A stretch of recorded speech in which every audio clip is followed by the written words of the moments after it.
What is your strategy in converting existing gross lease tenant mindset to convert them to triple net?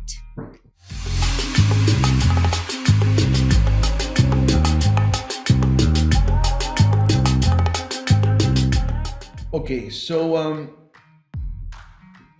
it's all in the numbers. If the gross lease, whereby they're paying you X and you're paying the tax, insurance, and on your own, and you want to make them a triple net, you can then tell them, the benefit is, hey, listen, for me to keep you here in this location, this is what I need to do. We can do it now, or we can do it when we renew the lease, because every lease has an expiration date, and when actually the expiration date happens, you have them by the throat because you're the landlord, and you can say the new lease is this.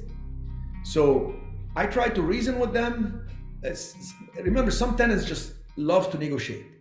Like I have jewelers all day long, they negotiate. People get off the cruise ship, they negotiate the ring, the earrings, this. So I realize for them negotiation is zero stress. So don't stress about it. Explain to them what you need, tell them we can do it now and adjust it, and then sign a new lease for long term, so there is an incentive for them to do it with X escalation. Or we can wait till it's just gonna be time to renew, and a lot of changes will happen. I'm gonna increase the lease and it's gonna go triple net, etc. And that's just gonna be no choice really.